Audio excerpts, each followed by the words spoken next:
कृष्ण कहते हैं, वत्स, घर को बाहर से नहीं, घर को अंदर से नजर लगती है। अगर आज तुम्हारा घर बिना वजह अशांत रहता है, अगर छोटी छोटी बातों पर कलह होने लगा है, अगर सुख होते हुए भी मन को चैन नहीं है, तो ध्यान से सुनो, क्योंकि घर उजड़ते हैं दुश्मनों से नहीं, घर उजड़ते हैं अपनी जुबान से। आज मैं तुम्हें घर की ऐसी 7 बातें बताने वाला हूं, जो अगर तुमने गलत इंसान को बता दी, तो याद रखना, ना धन बचेगा, ना शांति बचेगी, और ना ही रिश्तों की गरिमा। कृष्ण कहते हैं, हर सच बोलने लायक नहीं होता और हर बात सुनाने लायक नहीं होती। इस दिव्या कथा को अंत तक सुनना, क्योंकि अंत में मैं वो रहस्य बताऊंगा जिससे घर में लक्ष्मी भी ठहरती है और शांति भी। घर क्या है? कृष्ण कहते हैं, घर सिर्फ ईंट पत्थर नहीं है, घर वो स्थान है जहां आत्मा विश्राम करती है। घर वो जगह है जहां इंसान दुनिया से लड़कर सुकून लेने आता है। लेकिन जब वही घर कलह का स्थान बन जाए, तो समझ लेना, कहीं ना कहीं घर की गोपनीयता टूट चुकी है। बात 1, घर की आपसी कमजोरियां। कृष्ण कहते हैं, जिस घर की कमजोरी बाहर आ जाती है, वही घर सबसे पहले टूटता है। कभी कभी हम अपने ही घर की बातें दोस्तों, रिश्तेदारों या पड़ोसियों से साझा कर लेते हैं। मेरे पति ऐसे हैं, मेरी पत्नी वैसी है, घर में ये समस्या चल रही है। वत्स, तुम्हें नहीं पता, तुम्हारी एक बात किसी के मन में ईर्ष्या का बीज बो सकती है, और वही बीज धीरे धीरे तुम्हारे घर की शांति को खा जाता है। कृष्ण कहते हैं, जो घर की कमजोरी बाहर बताता है, वो अनजाने में घर का शत्रु बन जाता है। बात 2, घर की आर्थिक स्थिति। कृष्ण कहते हैं, धन का दिखावा लक्ष्मी को पसंद नहीं। अगर तुम अपनी आमदनी, बचत या कर्ज की बातें हर किसी से बताते हो, तो सावधान हो जाओ। जहां धन की बात होती है, वहां नजर सबसे पहले लगती है। कुछ लोग तुम्हारी सफलता देखकर खुश नहीं होते, बल्कि अंदर ही अंदर तुम्हारे पतन की कामना करते हैं। कृष्ण कहते हैं, घर की आर्थिक बातें सिर्फ घर तक ही सीमित रहनी चाहिए। बात 3, पति पत्नी के मतभेद। वत्स, यह सबसे नाजुक विषय है। कृष्ण कहते हैं, पति पत्नी के बीच अगर मनमुटाव है, तो उसे तीसरे कान तक मत पहुंचने दो, क्योंकि तीसरा कान अक्सर जहर घोल देता है। आज तुम सिर्फ अपनी भड़ास निकालने के लिए बात बता देते हो, और कल वही इंसान उसी बात को तुम्हारे खिलाफ हथियार बना देता है। जो अपने रिश्ते की इज्जत बाहर उछालता है, वो खुद ही उसे तोड़ देता है। बात 4, घर के बच्चों की कमजोरियां। कृष्ण कहते हैं, हर बच्चा ईश्वर की देन है। अगर तुम अपने बच्चों की कमजोरियां सबको बताते फिरोगे, तो याद रखना, दुनिया उसे सुधारने नहीं, उसे जज करने आएगी। आज तुम हंसी में बच्चे की गलती बताते हो और कल वही गलती उसके आत्मविश्वास को तोड़ देती है। कृष्ण कहते हैं, बच्चों की गलतियां घर के भीतर सुधारो, बाहर नहीं। बात 5, घर के झगड़े और कलह। वत्स, हर घर में मतभेद होते हैं, लेकिन समझदार वही है जो उन्हें चार दीवारी के भीतर सुलझा ले। अगर तुम हर झगड़े को दूसरों के सामने रखोगे तो लोग समाधान नहीं, मसाला ढूंढेंगे। दुनिया आग बुझाने नहीं, आग देखने आती है। बात 6, घर की भविष्य की योजनाएं। कृष्ण कहते हैं, जो योजना अभी पूरी नहीं हुई उसे सबको मत बताओ। घर खरीदना हो, व्यवसाय शुरू करना हो या कोई बड़ा निर्णय, अधूरी योजना पर सबसे पहले नजर लगती है। योजनाएं पूरा होने के बाद खुद बोलती हैं। बात 7, घर की आंतरिक भावनाएं। वत्स, हर दुख सुनाने के लिए नहीं होता। कुछ दर्द ऐसे होते हैं जो अगर गलत इंसान ने सुन लिए तो वो तुम्हारी कमजोरी बन जाते हैं। कृष्ण कहते हैं, भावनाएं उन तक रखो जो तुम्हारे लिए प्रार्थना करे, मजाक नहीं। कृष्ण कहते हैं, घर बचाने के लिए ताले नहीं, संयम चाहिए। अगर तुमने घर की इन बातों को संभाल लिया तो समझ लेना, लक्ष्मी, शांति और प्रेम तीनों तुम्हारे घर का रास्ता खुद ढूंढ लेंगे। कृष्ण कहते हैं, वत्स, जो घर बाहर से शांत दिखता है लेकिन अंदर से टूट रहा होता है, उसका कारण शत्रु नहीं होता, उसका कारण होती है अतिवाणी। अगर तुम चाहते हो कि तुम्हारा घर लंबे समय तक सुखी, सुरक्षित और समृद्ध रहे तो सुनो, घर को सबसे ज्यादा नुकसान बुरी नजर से नहीं, बिना सोचे बोले गए शब्दों से होता है। मैंने तुम्हें घर की 7 बातें बताई जो किसी को नहीं बतानी चाहिए। अब मैं तुम्हें बताने वाला हूं, इन बातों को गुप्त रखने से घर में क्या क्या चमत्कार होते हैं, कौन सी आदतें घर को मंदिर बना देती हैं, और अंत में कृष्ण का वो नियम जो अगर मान लिया तो जीवन बदल जाएगा। रहस्य 1, गोपनीयता सुरक्षा कवच। कृष्ण कहते हैं, जब घर की बातें घर में ही रहती हैं तो घर के चारों ओर एक अदृश्य सुरक्षा कवच बन जाता है। तुम्हें दिखे या ना दिखे, लेकिन नकारात्मक ऊर्जा उस घर में प्रवेश नहीं कर पाती। जहां लोग कम बोलते हैं और ज्यादा सहते हैं, जो घर चुप रहता है वही घर सुरक्षित रहता है। रहस्य 2, जहां वाणी सीमित वहां कलह सीमित। वत्स, बहुत से लोग घर की शांति के लिए पूजा पाठ तो करते हैं, लेकिन वाणी पर संयम नहीं रखते। कृष्ण कहते हैं, जिस घर में हर बात बाहर जाती है वहां झगड़ा अंदर आता है। जब तुम घर की बातें सबके सामने कहना बंद करते हो तो अपने दाप झगड़े कम होने लगते हैं, क्योंकि झगड़े को दर्शक चाहिए, समाधान को नहीं।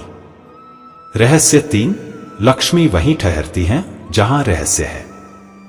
कृष्ण कहते हैं, लक्ष्मी चंचल है, उन्हें दिखावा पसंद नहीं। जो लोग अपने धन, सुख, योजनाओं और उपलब्धियों का ढिंढोरा पीटते हैं, वहां लक्ष्मी अधिक देर नहीं रुकती। लक्ष्मी उसी घर में वास करती है जहां कम दिखावा और ज्यादा मर्यादा होती है। जब तुम घर की आर्थिक बातें गुप्त रखते हो तो धन धीरे धीरे स्थिर होने लगता है। रहस्य 4, रिश्तों की मर्यादा बची रहती है। वत्स, पति पत्नी, सास बहू, भाई भाई, हर रिश्ता तब तक पवित्र रहता है जब तक उसमें तीसरा प्रवेश न करे। कृष्ण कहते हैं, तीसरा व्यक्ति कभी समाधान नहीं लाता, वो सिर्फ तुलना और विष लाता है। जब तुम अपने रिश्तों की बातें बाहर नहीं ले जाते तो रिश्ते अंदर से मजबूत होते हैं। रहस्य 5, बच्चों का भविष्य सुरक्षित रहता है। कृष्ण कहते हैं, जो माता पिता अपने बच्चों की कमजोरियां दुनिया से छुपाकर रखते हैं, वही माता पिता उनका भविष्य संवारते हैं। क्योंकि दुनिया बच्चों को माफ नहीं करती। बच्चे की गलती अगर घर में सुधर जाए तो वही बच्चा कल समाज का आधार बनता है। रहस्य 6, घर में सकारात्मक ऊर्जा बढ़ती है। वत्स, जब घर की बातें बाहर नहीं जाती तो बाहर की नकारात्मकता अंदर नहीं आती। कृष्ण कहते हैं, कम बोलने वाला घर ज्यादा मुस्कुराता है। तुम खुद अनुभव करोगे कि घर का वातावरण हल्का, शांत और पवित्र होने लगेगा। रहस्य 7, ईश्वर की कृपा स्वतः जुड़ती है। कृष्ण कहते हैं, ईश्वर शोर में नहीं, शांति में वास करते हैं। जिस घर में लोग एक और दूसरे की इज्जत ढक कर रखते हैं, उस घर पर ईश्वर की कृपा अपने आप बरसती है। जो अपने घर की मर्यादा बचाता है, ईश्वर उसकी प्रतिष्ठा बचाते हैं। कृष्ण कहते हैं, वत्स, हर बात जो सत्य है वो बोलने योग्य नहीं, और हर बात जो मन में है वो बाहर कहने योग्य नहीं। अगर तुम आज से इन 3 नियमों को अपना लोगे, 1 कम बोलोगे, 2 सही जगह बोलोगे, 3 सही समय पर बोलोगे, तो समझ लेना तुम्हारा घर धीरे धीरे समस्या से समाधान की ओर चल पड़ेगा। जीवन में उतारने योग्य 5 आदतें। कृष्ण कहते हैं, 1 घर की बात सिर्फ घर तक, 2 दुख सिर्फ ईश्वर से, 3 योजना सिर्फ पूरा होने पर, 4 झगड़ा बंद कमरे में, 5 प्रशंसा सबके सामने। यही संतुलन है, यही गृहस्थ जीवन का सार है। कृष्ण कहते हैं, घर बचाना है तो दीवारें ऊंची मत करो, वाणी नीची करो। कृष्ण कहते हैं, वत्स, जो अपने घर की रक्षा तलवार से करना चाहता है वह मूर्ख है, और जो अपने घर की रक्षा मौन से करता है वही बुद्धिमान है। अगर तुम ध्यान दोगे तो पाओगे, जिन घरों में सब कुछ होते हुए भी सुकून नहीं होता। उन घरों में बातें बहुत होती हैं, और जिन घरों में कम साधन होते हुए भी शांति होती है, वहां एक ही चीज होती है, संयम। आज भाग 3 में कृष्ण तुम्हें सिखाएंगे मौन कैसे घर की ढाल बनता है। कौन सी गलत आदतें घर को धीरे धीरे खोखला कर देती हैं, और वो आध्यात्मिक रहस्य जो गृहस्थ जीवन को तपस्या बना देता है। मौन कमजोर नहीं, सबसे बड़ी शक्ति। कृष्ण कहते हैं, दुनिया तुम्हें सिखाती है, बोलो, बताओ, निकाल दो। लेकिन मैं कहता हूं, जो हर बात निकाल देता है, उसके पास अंत में कुछ बचता नहीं। मौन का अर्थ डर नहीं होता, मौन का अर्थ होता है समझदारी। घर में मौन तब जरूरी होता है जब क्रोध बोलना चाहता है। अगर उस समय तुम चुप रह गए तो समझ लो तुमने घर को एक युद्ध से बचा लिया। घर क्यों टूटते हैं? कड़वा सत्य। कृष्ण कहते हैं, घर टूटते नहीं हैं, घर तोड़े जाते हैं, और उन्हें तोड़ने वाले अक्सर बाहर के लोग नहीं, घर के अपने शब्द होते हैं। मैं सबको बता दूंगा, तू मुझे समझता क्या है? मेरे घर में ये सब चलता है। वत्स, ये वाक्य सिर्फ शब्द नहीं, ये घर की नींव पर पड़ने वाले हथौड़े हैं। जब घर की बातें बाहर जाती हैं, कृष्ण कहते हैं, जब तुम घर की बातें बाहर ले जाते हो तो 3 चीजें होती हैं।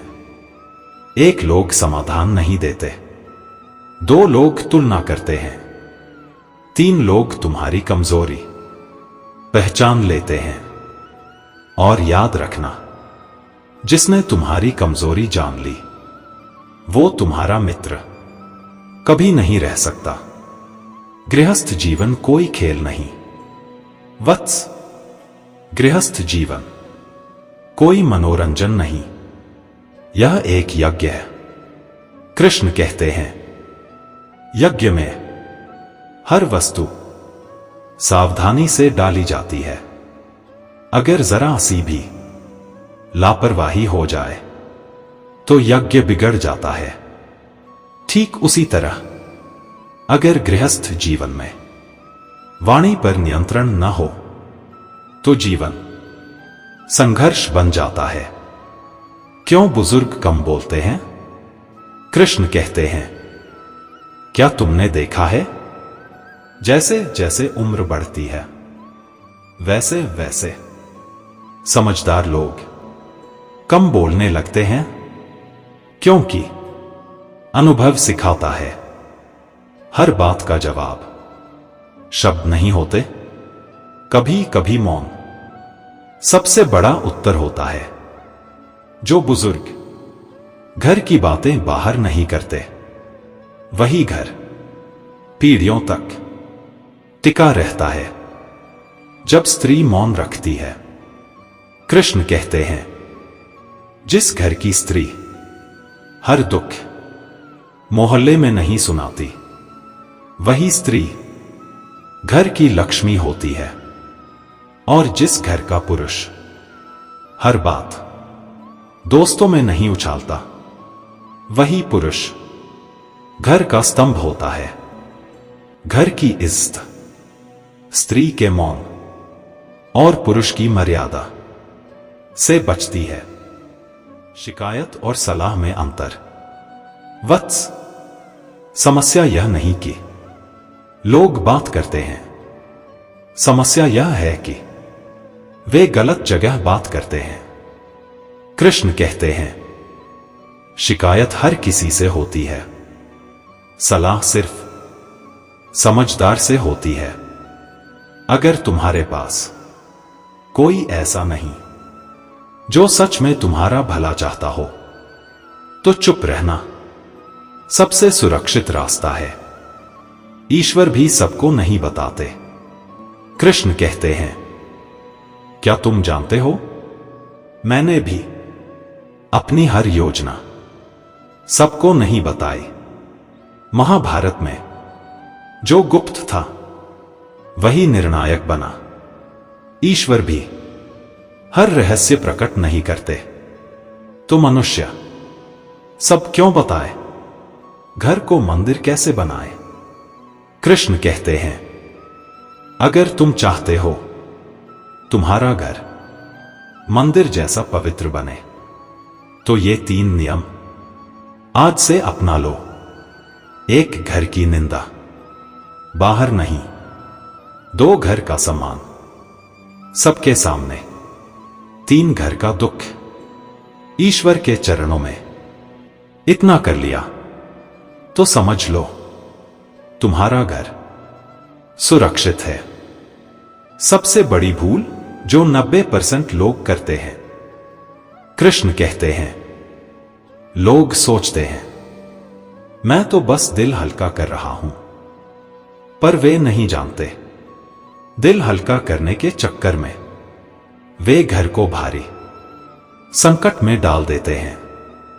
याद रखना वत्स, आज जो तुम्हारी बात सहानुभूति से सुन रहा है, कल वही उसे मजाक बना सकता है।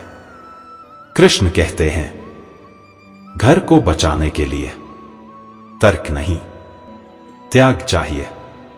त्याग बोलने का, त्याग दिखाने का, त्याग शिकायत करने का।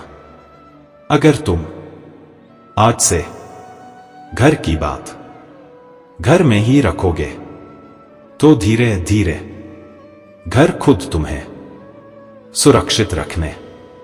कृष्ण कहते हैं, वत्स, हर मुस्कुराने वाला शुभ चिंतक नहीं होता, और हर हाल पूछने वाला अपना नहीं होता। अगर कोई बार बार तुमसे पूछे, घर में सब ठीक है, काम धंधा कैसा चल रहा है, बच्चों का भविष्य क्या है, आपस में सब ठीक है ना, तो सावधान हो जाना, क्योंकि हर सवाल चिंता से नहीं, कुछ सवाल जिज्ञासा से नहीं, बल्कि जानकारी इकट्ठा करने के लिए होते हैं। आज भाग 4 में कृष्ण तुम्हें सिखाएंगे कौन से लोग घर की बातें जानना चाहते हैं, वे ऐसा क्यों करते हैं, उनसे कैसे बचना है, और वो चेतावनी जिसे अनदेखा करने वाला घर कभी नहीं बचा पाया। कौन होते हैं घर की बातें जानने वाले लोग? कृष्ण कहते हैं, दुनिया में 4 प्रकार के लोग होते हैं जो तुम्हारे घर की बातें जानने में विशेष रुचि रखते हैं। पहला प्रकार ईर्ष्यालु। ये लोग मीठा बोलते हैं, लेकिन मन में कड़वाहट रखते हैं। अगर तुम्हारा घर थोड़ा भी सुखी है, तो वे पूछेंगे, इतना सब कैसे संभाल लेते हो? कृष्ण कहते हैं, जो तुम्हारी खुशी से असहज हो जाए, वही सबसे बड़ा खतरा है। इन लोगों को घर की बातें बताना अपने ही घर पर नजर लगवाने जैसा है। दूसरा प्रकार तुलना करने वाले। वत्स, कुछ लोग हर बात की तुलना करते हैं। हमारे घर में ऐसा नहीं, उनके यहां तो ऐसा होता है, फला के बच्चे तो ऐसे हैं। कृष्ण कहते हैं, तुलना करने वाला कभी सुखी नहीं होता, और जो खुद सुखी नहीं, वो दूसरों को सुखी नहीं देख सकता। इन लोगों को घर की बातें बताओगे तो वे उन्हें तुलना का हथियार बना लेंगे। तीसरा प्रकार मजाक उड़ाने वाले। कृष्ण कहते हैं, कुछ लोग आज सहानुभूति दिखाते हैं, और कल तुम्हारी ही बातों पर हंसते हैं। जो तुम्हारे दुख पर हंस सके वह कभी तुम्हारा नहीं हो सकता। ऐसे लोगों के सामने घर की बात करना अपने ही सम्मान को कम करना है। चौथा प्रकार, सूचना फैलाने वाले। वत्स, ये सबसे खतरनाक होते हैं। ये लोग खुद कुछ नहीं कहते, बस सुनते हैं और फिर तुम्हारी बातें पूरे समाज में अपने हिसाब से फैला देते हैं। कृष्ण कहते हैं, जो बात तुम्हारे मुंह से निकली वह तुम्हारी नहीं रही। लोग घर की बातें क्यों जानना चाहते हैं? कृष्ण कहते हैं, कारण एक नहीं कई होते हैं। किसी को ईर्ष्या होती है, किसी को तुलना करनी होती है, किसी को मनोरंजन चाहिए, किसी को तुम्हारी कमजोरी चाहिए। याद रखना वत्स, दुनिया को तुम्हारा समाधान नहीं, तुम्हारी कहानी चाहिए। सबसे बड़ी भूल वो तो अपना है। कृष्ण कहते हैं, घर टूटने का सबसे बड़ा कारण यह वाक्य है, अरे वो तो अपना ही है। वत्स, अपना वही होता है जो तुम्हारी बात अपने तक रखे, जो बात तीसरे तक पहुंचा दे वह अपना नहीं, परीक्षक होता है। कृष्ण कहते हैं, जिसने अपने घर की बातें गलत इंसान को बता दी उसका पतन धीरे होता है लेकिन निश्चित होता है, क्योंकि घर की बातें कमजोरी बनती हैं और कमजोरी दुनिया का सबसे प्रिय हथियार है। कैसे पहचाने सही और गलत इंसान? कृष्ण कहते हैं, सही इंसान तुम्हारी बात सुनकर प्रार्थना करता है, समाधान की ओर ले जाता है, तुम्हारी इज्जत बचाता है। गलत इंसान बात सुनकर दूसरों को बताता है, तुम्हारी तुलना करता है, तुम्हें कमजोर महसूस कराता है। अगर बात करनी ही पड़े तो क्या करें? वत्स, कभी कभी मन बहुत भारी हो जाता है।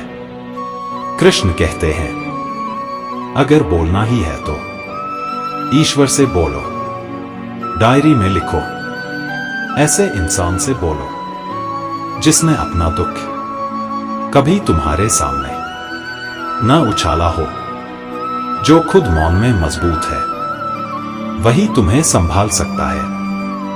घर की रक्षा कैसे करें? व्यावहारिक उपाय।